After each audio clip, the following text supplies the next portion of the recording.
afternoon, and thank you for attending our Digi-Live event today. Hi, my name is Paul, and I'm the editor of DSAI at CDOTrends.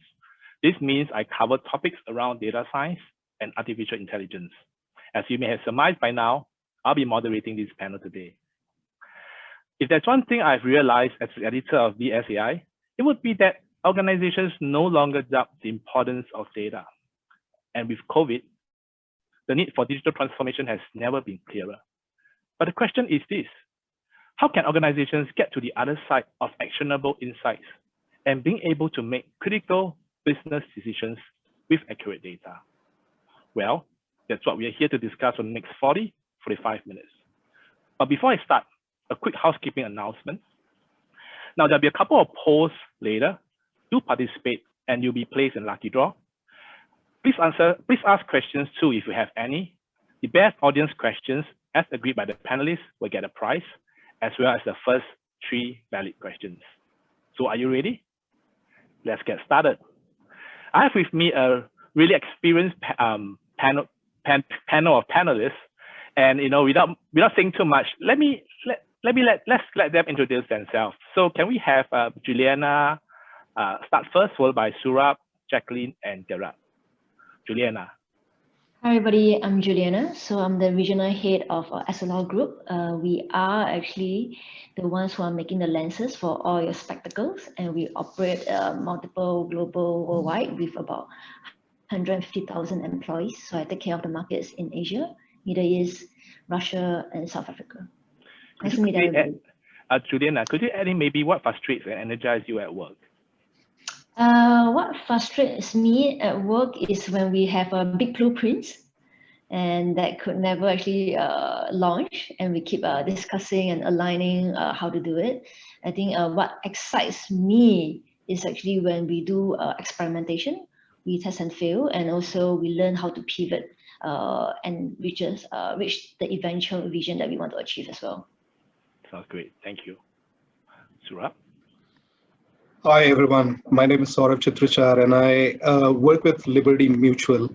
I'm a regional director and VP for IT strategy and transformation based out of Singapore. And in this particular role, I'm responsible for ensuring that we are aligning our business strategy with the IT strategy, ensuring that it's not just about, a PowerPoint strategy, but also ensuring that the execution happens in the right way, ensuring that the investments which we are making in the technology bets are giving us the right business outcome, which definitely helps us align with the business. And at the same time, I'm involved in a lot of transformational initiatives within the organization, ranging from data to cloud to improvement of customer experience, etc. So.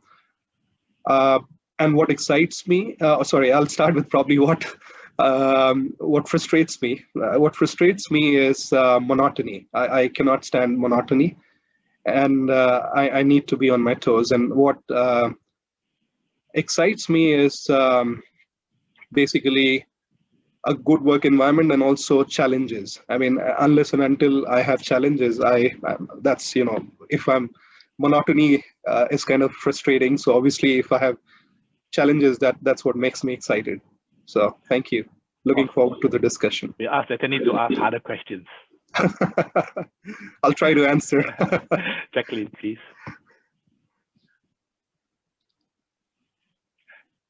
Jacqueline, you're on mute.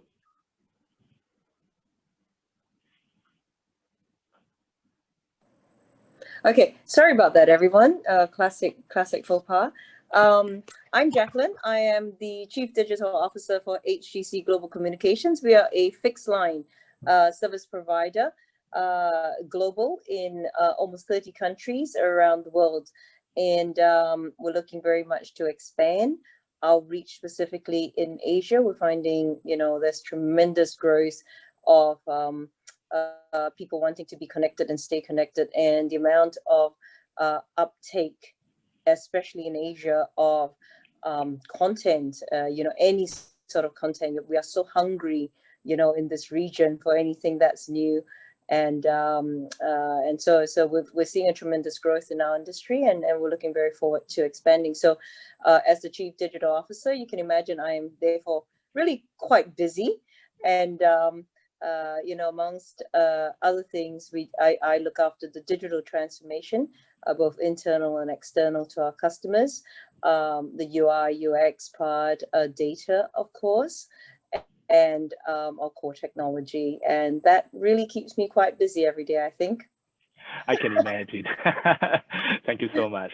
Garrett, please. Hello, everyone. My name is Garrett. So I'm a data science strategist and a stalwart. So I have a vision, my big vision is to, build a smarter world for all humanity, leveraging on the arts of data science. And I'm the head of AI, artificial intelligence for SM Money. So over here, what we do is, in Thailand, we offer like an e-wallet for, everyone here. So if you walk into like a 7-Eleven, into the shops here in Thailand, you can, make payment with your e-wallet, which is True Money Wallet. And as the head of AI for SM Money, right, I take care of the, all the data strategies. And, with a mission to really, set up this, the advanced analytics department to make SM Money a smarter company, to make smarter decisions in terms of, their operations, in terms of their strategy, organizational strategy, and the market expansion. So, I'm also, quite busy here in SM Money. So I take care of like 3 business units. So one with, our True Money Thailand, and we also have like international businesses as well with within the ASEAN countries to 5 other ASEAN countries. And we also have financial services products that, we offer lending products, insurance, and also like a wealth savings plan as well. Yeah. Thank you so much. To all our panelists, thank you for taking your precious time off to join us here. Now, before we send off the first question, can we have the first poll so you can take your time while we talk about the first question? Okay, let's launch the first poll. Okay, so my panelists, first question, right? Do you have any tips or suggestions around how organizations can quickly derive value from their data? I mean, we all know data is important, but the question is how to do it, right? I mean, nobody wants to do it, go up the mountain for 3 years to set up a data warehouse, and by the time you come down, the world has moved on, right? So what are some quick ways they can derive value? Any suggestions? Maybe Garrett, want to start first? Sure. Yeah. So I think, most of all, most importantly, if we are looking for the quick wins or the lowest hanging fruits to, look for the insights on the data, right? The first fundamental questions, I think, which is the most important, which is, to define the objective first, like, what is the company, like, or the corporate strategy, what do they want to do, with their data, right? So let's say, for example, they want to, like, let's say, hey, can we explore whether this new service, will help us to expand our reach to the market? So the most, important question is, does this product or new service helps us to expand the reach? Then therefore we can go to the data and see, okay, what kind of the data, as a result of the operations or the transactions from this new service that, we can dig into, and then, what kind of the insights can we find? And then how do we define the success, right? Success is defined as, okay, so if let's say we can, build the POC or like a, a use case that, the success is defined by, if this, new service as a result can bring us like an X percentage increase in the revenue for this new market, then, this, this kind of the analytics work will work, for this kind of a project. So most importantly, define the objective with a very clear objective, and then define, how to measure the success of this data strategy. That's really, really important. Yeah. Thank you so much. So I think what you're saying is that don't put the cart before the horse, have a clear objective first, and then, start to look at the data, define success, create use case and POC and so on. Yes. Thank you so much. Maybe you can go around the table. Juliana, what are your thoughts about this? I was afraid that you'll call me, but it's usually the case, right? I'm a big fan of experimentation, right? So I think that there are quick ways that we can do this without setting up a data warehouse. I mean, before we look into data analytics, there will be tons and tons of Excel spreadsheet that everybody is collating. And there are quick ways, like there's a Google Data Studio, there are these free tools that we can actually use, right, to actually already tell the insights, right? So just for example, we were just closing out about 2020 to look at the entire trend line and the observation. So I think that the trend does tells us a story, and I think with the story, it really enables the team to make a justifiable actions, right? What are we going to do next? And a lot of time, I think another quick win is not just experimentation, but also leveraging of the market insights as well.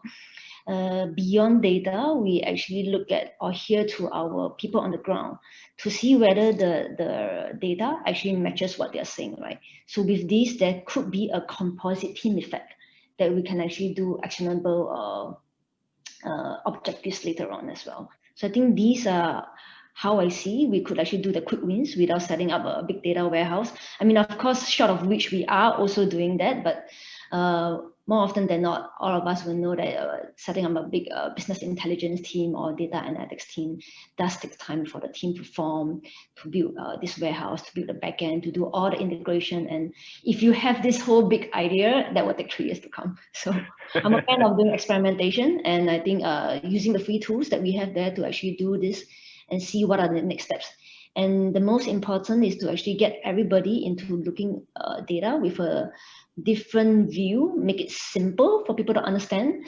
When I log into Tableau, I think there's so much information that everybody gets lost. You log in and everybody just turn it off, right? So I think how to make it simple such that the high level people could really understand and actually sing the same tune as all of us to actually do the vision and drive the execution as well. Wow, I like your tips, right? I mean, go with experimentation with off-the-shelf tools, you know, simplify everything for the executives, for team members, and, you know, just look at market insights and, you know, look for supporting data. Thank you so much. Jacqueline or? Oh yeah. Yeah. I'll have a go at it. I think in a practical sense, right? There's always, you know, people from data background, there will always be a lot of opportunities to execute or something in absence of data warehouses or any type of structured data. You've got enough data. And I would always say the easiest and most intuitive part is in the descriptive part, you know, where people are already looking at historicals, people are always looking already, as Juliana said, they already got spreadsheets of some sort. I think the discipline is how you identify what your quick wins are and what looks like low-hanging fruit. Data can become tricky. It looks like it's easy to do, but it's actually not that easy to do. And then once you start pulling on strings, right, you start unraveling this whole thing where you say, oh no, I need more data, or the data's not there, it's not enough data and it's not perfect. So my advice always is just start with what's measured. Your company already has more than enough things they measure, they want to know about, that they don't have sufficient analytics for. So I always err on the side of it's something somebody is already doing. That is your lowest hanging fruit. Is about then adding value and trying to move the dials up, you know, small percentage points or incremental value steps, right? So you know, most companies already have e-commerce sites, websites, or things like that. There's more than enough analytics there. How do you actually then move the dial up, and how do you generate value from those small things? And those things are not that difficult to do. You don't need an army of data scientists to do.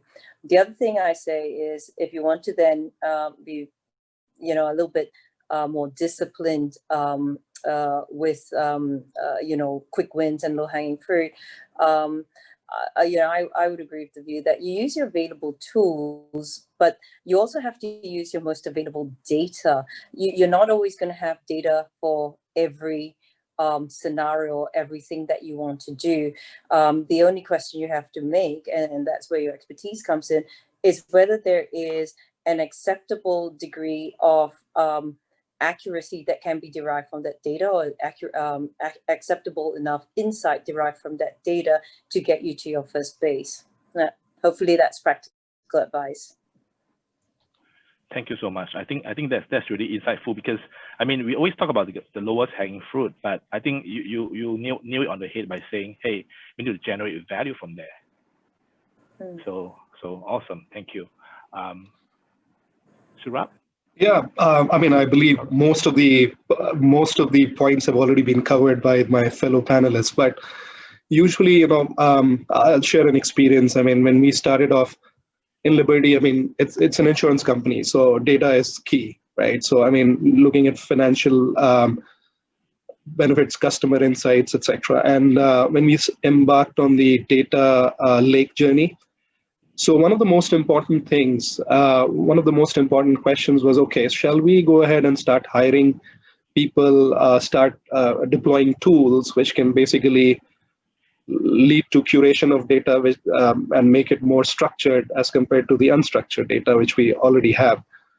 Now, but the most important thing was, defining that business strategy. What exactly do we need from that data, right? I mean, without the lack of the proper strategy, which I think Garrett did cover, I mean, it's impossible to, because it's so wide. I mean, unless you narrow down the scope and be very crisp and clear about what you want and what is the value you get out of that data, it becomes impossible to navigate that whole ocean, right? It's an ocean of data. I mean, and the other thing is, so defining business strategy, understanding the problem statement, and actually then breaking it into pieces to be able to derive the right value is absolutely critical.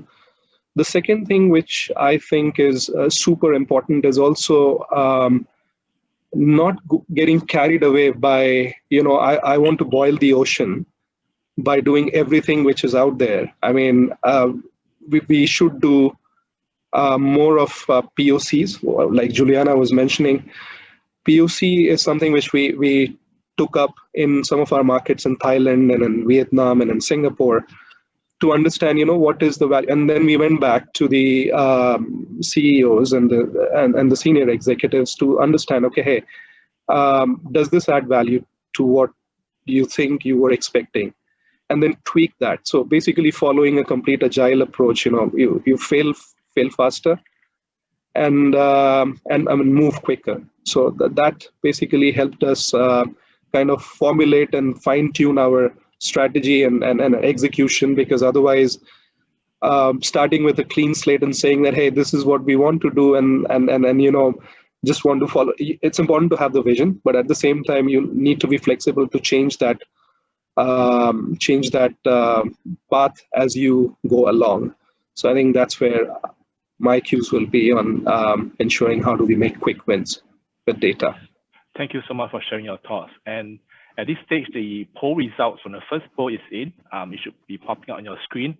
And quite interesting. I mean, as usual, we have, oops, it's gone now. Oh, it's back. All right. We have a wide range of responses. All right. But the one that stands out the most is, I mean, what's the best way to derive value from data in your organization? I think 36% thinks that it begins with a comprehensive data strategy, I think, which quite a few of you mentioned, and get executive buy-in. All right. And the second closest will probably be start investing in a good analytics platform. Probably, with some off-the-shelf tools to get started quickly. Thank you. So before I go to the next question, one issue that keeps coming up, right, is always about the idea behind getting the right people to handle your data. And I'm not necessarily talking about data scientists who are really good, really skilled in managing data, but about the right data talent to juggle the business and the data science part of stuff. So let's run the second poll while we talk about it, about finding the right data talent. So my next question really is, how do you find the right or the ideal data candidate with the right data knowledge? Do you train, fire, or, sorry, I didn't mean to say fire, find, or hire for a competitor? So what do you think? Anybody can just jump in? Yeah, so probably I want to make some comments about it. So as I've been a trainer, a data analytics instructor for General Assembly, as well as a lecturer at Singapore Management University. So I find that to train the business professionals, right, those who are not whose main track or major is not in computer engineering or analytics. So those business professionals to become a data scientist is like quite challenging, because they need to understand the math behind the data science. They need to understand statistics, and they suddenly need to start writing SQL queries to extract the data out. And then, not to even mention the more complex data science algorithms, like putting them onto a visualization on, like, for example, Tableau, running some basic stacks on Excel. It's still quite challenging, for some of them. And, it takes some time for them to get, adapted, or, to get used to the jargons, right? And, for them to even go deeper into the machine learning part, to the data science, although they are like, standard packages out there, like they are like an analytics platform that, are commercial off-the-shelf tools that allows you to, plug and play, meaning that you can extract the data from, Excel sheet or from your database, put it into this platform, and then you just hit the run button. It'll magically, run several data science, machine learning algorithms, and then gives you the insights. But without understanding the mechanism or the the foundation of data science algorithms, it is difficult for them to decipher what could went wrong with this analysis. Like if you give in the wrong data, garbage in, garbage out, right? So even you have like a most advanced machine learning tools, but if you don't know what you are doing, you will not be able to appreciate or do data science. So hence to find the right talent for the job is to find the data scientist who has experience in running the algorithms, who has done a deeper dive into the looking into the data. For the if let's say the question is, do I find a data scientist from similar industry, right? Is it better? So I say that it is good to have the data scientists from the same industry. Like for example, financial industry, we have jargons like NPLs, non-performing loans, or delinquents, right? So if you have a data scientist that already understand the jargons or the data or the business from the financial industry, it'll be good to have. But however, the most important is having the right technical skills, because if the data scientists have the right technical skills, no matter what kind of data they manage, like this data scientist has been can be from other industry that has been doing with customer data. So if you get them the right business context, the business domain knowledge, they will really help you to analyze this data and get the insights from your data. So I think the other way around of training internally the business professionals and turn them into data scientists might not be the best option. It might be a quick fix, but hiring the data scientists that's good from other industry into your company will be better. Yeah, that's my personal view.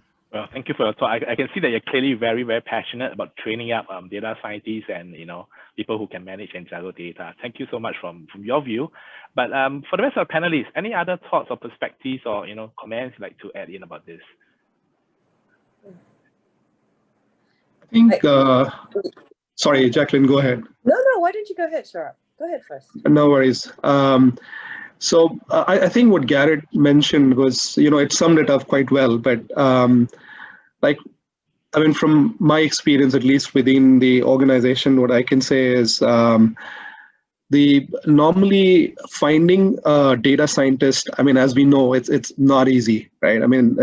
Hiring is such a difficult process, and finding the right kind of talent, and especially with the right domain knowledge, because when it comes to, let's say, an insurance, financial services, normally the preference is to hire someone who has a domain knowledge. So have those two skill sets, domain knowledge as well as the data science background, becomes quite challenging. So in this scenario, what we generally do, so what we try to do is, we have tried a couple of approaches. Practically, one is we have hired people externally, and then we also kind of people who are power users in departments like underwriting, or where it is a very heavy data work. So who are power users, we kind of train them on, and we make them the concept of the citizen data scientist, right? So that is what we are trying to adapt to ensure that we handling that skills shortage, and a person who is trained is basically has a thorough understanding of the domain, and at the same time, with the tools and with the technology knowledge which comes in, they are able to come to the right level of expertise in the due course of time. It takes time, but it has worked. But if you want, if you're working on something really critical and you need the results very quickly, then this leisure of training might not exist. So it depends on what the criticality of the project or the outcome is. But so either of the approaches have worked within at least the industry where I am in. So. Thank you, Sourabh. I think it's always interesting to hear alternate viewpoints, and I guess I can almost hear the pain that you are going through in terms of getting the right people to and then marrying them. I mean, getting the right people to do the data science in your organization, and clearly something that you probably have a lot of experience with, trying to get business people to get trained in data science technology. I mean, do you have any tips to share on how to make it go easier? Well, the easiest thing is basically, I mean, when you look at, training a business user or a domain user on this, I mean, the best thing is to provide them the tools and the flexibility, the right tools and the flexibility, and the right training support without rushing them into things. I think that really helps. So. Thank you so much. And I think, Jacqueline, you wanted to say something just now, right? Oh, no. Look, Sourabh said it very, very well. So, I'll only add one thing, which is finding the right data scientists can be quite scientific. Normally you'll get enough candidates with enough of the skill sets.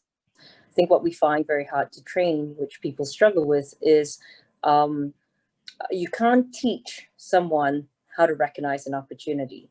You can't teach someone how to actually validate the assumptions of an organization, right?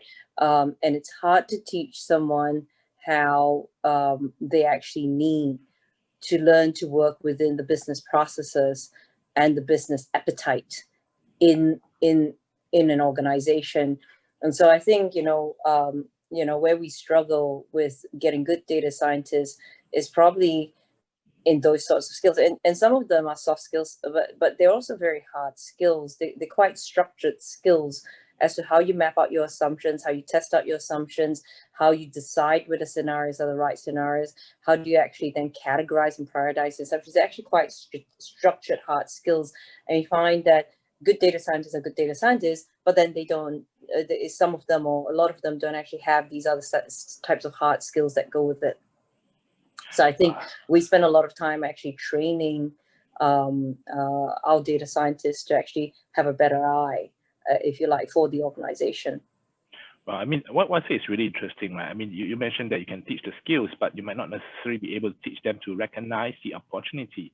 So they could have been slicing and dicing the numbers and the figures, and there could be just this huge opportunity in front of them, but they might not recognize it because, they're just not wired that way. This interesting thought. Awesome. Juliana, any comments you'd like to add? So for me, I guess, how would I say this is like, I still believe in a composite team effect, right? So I think data scientists are not easy to source. I agree with the other panelists and the good ones. And I think to match someone with a domain knowledge and a background might not be that easy. So usually our approach is to do the consulting way. So we will actually hire the consultants in, and then with the consultants in, they are people with the experts area.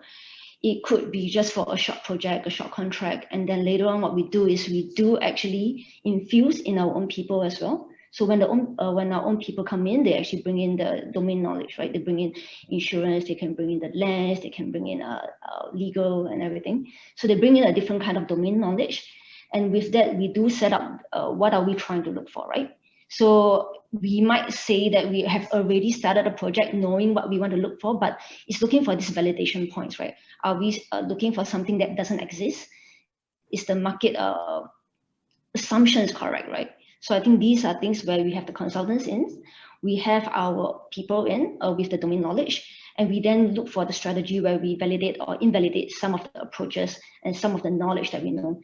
And one last point to add is usually at the end of it, what we do very strongly with the consultants is we make sure that we upskill our own people. So we do actually do knowledge transfer, and we do a series of the workshop. So the consulting work that comes along with it is you have to train our people. And then the workshops that you put up to train our people and to actually wrap up the entire project and do the cross-sharing, right? So it excites our people to think about data differently. And I think this actually makes them want to actually upskill themselves and to look at data in a different light. And I think this is definitely possible. For me, my background is in computer science. I then pivoted to intellectual property law. And at one point, I went into doing insurance at NTUC Income at digital transformation. And I do ask that own question, right? I have no idea what is insurance about. And it is quite exciting where you come in with the appetite to do digital transformation. And you are actually paired together, all right, in a bigger team. One of our project team goes up to 30 to 50 people, and we have all the domain experts telling us what's to see, what's not to see, what is right, what is not right. And then we actually jointly do a team approach of how are we going to do the next steps. And I think this infusion of a lot of different expertise is a very exciting energy to actually look at things differently. Awesome. So I like what I hear, right? So you are talking about bringing consultants together with your people, get them excited, get them, to envision what is possible, and then use this as an opportunity to upskill them as well. So that at the end of it, you walk away not just with a completed project, but with people who are actually, in some ways trained in certain aspects of the data. And in fact, this was one of the questions about the data democratization and citizen data scientists, which we'll talk about later. But in the meantime, let's take a look at a poll, right? So we have said our part. So what do the participants think? All right, how do you find the right data talent? The highest is at 38% is find business employees with the right aptitude and train them in data science, right? Which is what quite a few of you mentioned. And then of course, the other larger sector is 28% of them think that there is no clear answer. The right response depends on your industry and specific use case. And then of course, the third 19% is get IT people and train them in the business side of things. Okay, that looks like getting the IT people and training them might be slightly harder, according to our participants. Okay, very insightful and very, very interesting.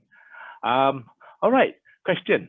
One of the participants asked this question, and I'm just going to look at it now. All right, so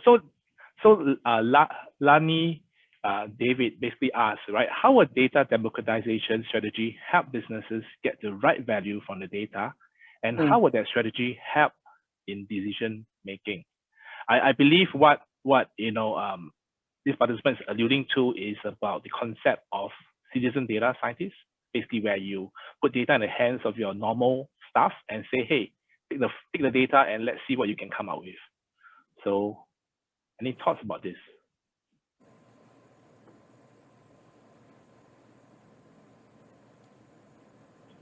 Anybody? Yeah, so probably I'll try to take this question. So okay, so the way how I interpret these questions is like, how will data democratization strategy, data democratization is, what I also, if I assume this correctly, as like, one single source of truth, which is, data might be stored, everywhere within the company, like data silos, right, data silos. And how will like a data democratization, like, data made accessible to everybody within the organization, help the business to derive the, to get the right value, and how would that strategy help in decision making? So, I believe that, for data democratization or, one single source of truth, which is really, really very important. If let's say, the business wants to be aligned with the top management to the middle management and, from the ground level, that, they want to look at the data at a single view, like a single source of truth, a single view that, if we are looking at, the company revenue for this market for this year, and how can we improve that, then this should be the figure that should be disseminated across the entire company from top to to bottom right. So and then therefore, you know, when companies want to make the strategy, you know, or decision making, it helps them to get this single point of view that, you know, we need to do something because, you know, these numbers are, you know, either declining or, you know, increasing, and what are the kind of the areas that we can improve. So this is how, you know, I decipher this question. Yeah. Thank you so much. So what I'm hearing is that you have a specific use case, disseminate data, and who knows, there might be some people there who could quickly identify the business opportunity from the data. Yeah. Awesome. I think Paul, for data democratization is key to a company being data driven, right? You actually need to open up your data such that everybody that needs access to data will have access to data when they want it, right? And there are no gatekeepers, there's no bottlenecks to the data. And the goal is that anybody can use the data they need at any one point in time to make decisions, right? So I think it's a fundamental foundation of any company that wants to be more data driven, intends to monetize its data, intends to use its data. It's like a basic foundation step. I think I would challenge people out there to think about data democratization, not just in terms of users, because where you have a set, and most companies on this, they will have different education levels of what is data, how to use data across the company. And what you'll find, and I've done this quite a few times, what I find is that when you democratize data in an organization that where the end users are not as educated about the usage of data or how to use it properly, what you get is a whole lot of reporting. You don't even get descriptive analytics. You get, I'll just data dump, and then I'll try to figure it out, right? And try to use it somehow. And that, I would say, is not actually data democratization. That's just, you know, you guys can just dump data anytime you want and you don't have to go get it. And more importantly, I think when you do something like that, you've got to consider you know, that end result that you want your users. So do you put it in the hands of everybody? Do you put it in the hands, and with that, get your users to understand how they should be using it? Do you transform it for them, even though strictly you don't want to be doing the transformation? Or do you transform it enough for them so that they just work with outputs and insights first? So you do need a very clear strategy. I'm going to say strategy and an outcome of what you're doing with democratization of data. You know, I find that, you know, even some of the business analysts that you have in the business, they will say, oh, we're just create correlation models, and correlation means, you know, this will happen. I'm like, no, what you're trying to actually create is a causation model. The causation model, they're not correlation models, they're very different things. But because they don't have that training and background, they don't understand the difference. So they think they are actually doing a deep core analysis, but actually they're running a whole bunch of, you know, broad-based correlation models that you go, hey, you can kind of figure something out in your market there, but it's not necessarily data science, if you like. It's probably not going to get you the answer you want. It's going to get you the answer you made because you made your model, you made the correlation models like that. Whereas actually, if they were educated enough to build causation models, you know, that's when they really get that true value of the data democratization. So I would say, look, it's really important for organizations to do that. But you know, that is the one step. My advice to everybody is don't only take that one step. You've got to take the one step with then the outcome you want your users to have. Because once you actually get your users using data again, where they're just doing data dumping or not actually making use of it, you actually have bad habits, what we call bad habits in the organization. You can't break that after a while. The second thing of data democratization, which people don't do, or I see a lot of organizations not do, is they don't democratize it to processes. They give it to users. So you can get any data, but they don't think about actually when you move forward into a digital world and you move forward into a data-driven world, most of what you should be doing is democratizing your data into processes, direct into processes. Users will at some point in time not be able to outthink or outuse the data that they get, right? There's just that much of it. So I would always say your strategy and the path you take necessarily has to be, my first step, my recommendation for step is democratize it to a process before you democratize it to a user. I got it. Thank you so much for your very, very detailed thoughts. I think it's clearly an area you have been thinking a lot about and maybe grappling with even, in the organization. I'm very curious, Juliana, what are your thoughts about this? Because you're trained in computer science previously and you went to different industries. So what are your thoughts in terms of data democratization? Does it work, or do you need to have a certain amount of background or foundation, or certain as what Jacqueline mentioned, steering it towards processes first before you get the people on it? I think data democracy works, but it might be better to actually have an organization around it, right? So for us, how we do is we do have a data team that actually puts available the data necessary to the people that require access to certain products, right? So how we actually evangelize the entire model is to go via a product ownership role. So with each of the product owner in an agile organization, right, you do get the owner understanding what is the market effects of it and what's resulting the data to be performing in a certain way, right? And I think if you give access of the data to the wrong people, they might switch or sing the story differently, right? And this causes a lot of unnecessary tension in the organization, right? So I think we do have to look at the whole master data so that we are all looking at the same source, but we do have to let the product owner spin the story and tell it into how he has understand it with what the market trends is showing and what something that's happening on the ground, right? Because the data is only data without the human touch into it, right? So I think where the human comes in, they look at the data with a whole new level of insights. And we do have situations where the data was given to wrong people and they will be slamming this is not performing, that is not well, but they do not understand the background of what has taken place and what are the next step of actions that will be done. So I think that's the kind of approach that I'll go with. Do have the data democracy. I think that's very valuable, but do put the organization that will support this whole entire democracy behind it and split what you are seeing into different products so that sensitive information might not be translated to the entire organization as well. Wow, awesome. Thank you so much for your really, really practical tips. Now, before we, our time is almost up. So before I hand over to Sourabh to hear his thoughts about it, I just want to announce the winner of the best question, and that'll be Lani. So someone will be contacting you after the event.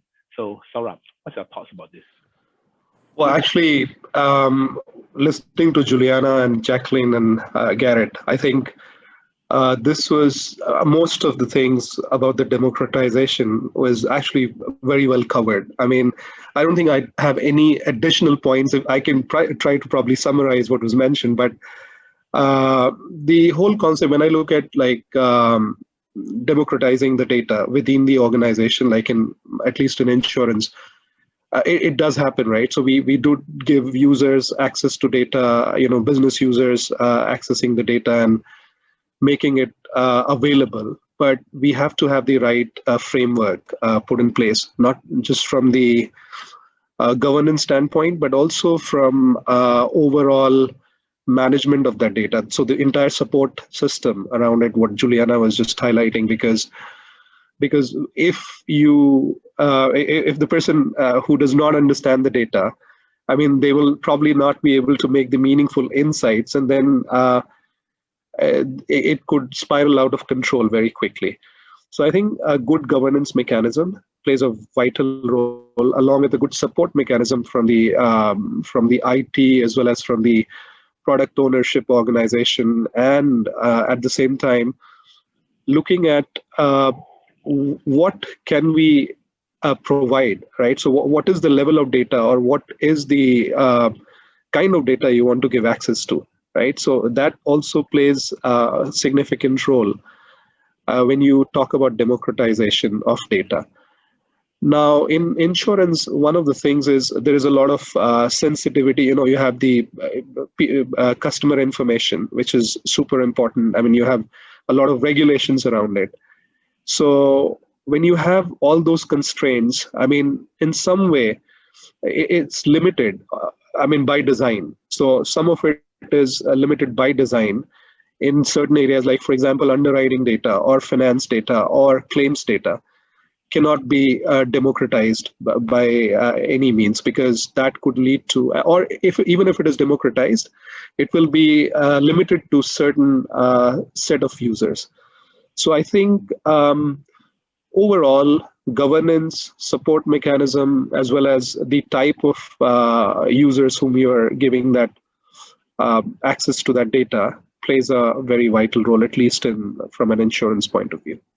Thank you, Sourabh, for your thoughts. Thank you so much. And let me just say that this I found this panel to be incredibly insightful, and I'm not just saying to make everyone feel good, but I think there's a lot of valuable insights from different perspectives, on different industries. And thank you so much for your time. Really appreciate it. So my time is up for the panel. So I'm gonna hand over the time over to Jonathan. Great, thanks so much, Paul. Yeah, thanks everyone for your participation. There's some great insights there, a lot of learning that that you've all gone through. There's probably been some pain figuring out how to move some of those ideas and data transformation ideas forward, but really lots to move on.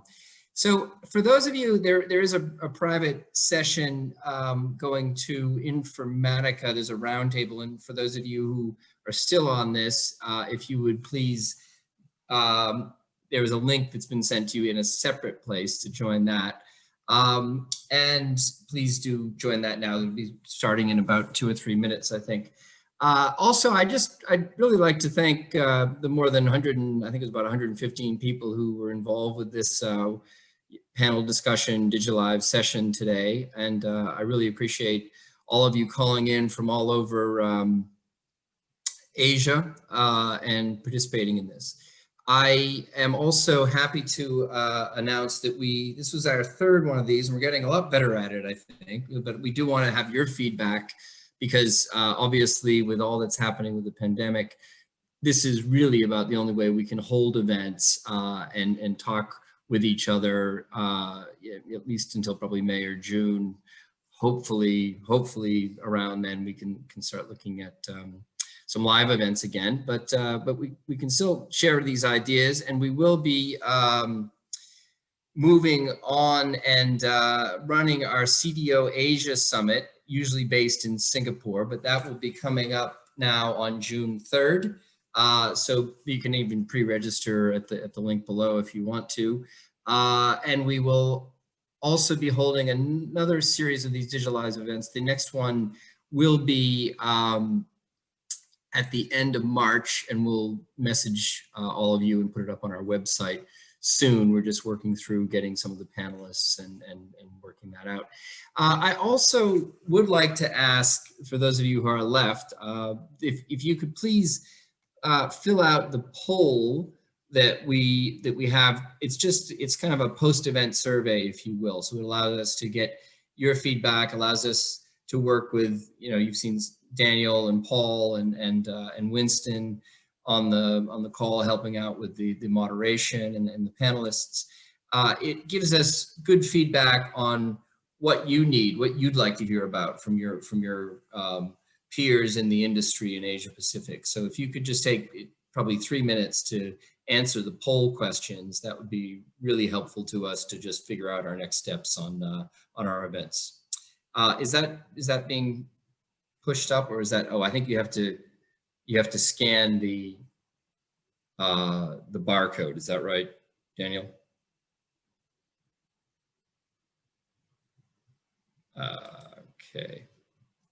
Okay, well, very good. So yeah, please do fill in the questionnaire, and thank you very much for attending. We really appreciated having you, and we look forward to seeing you at the next Digi-Live session. Thanks a lot. Bye now.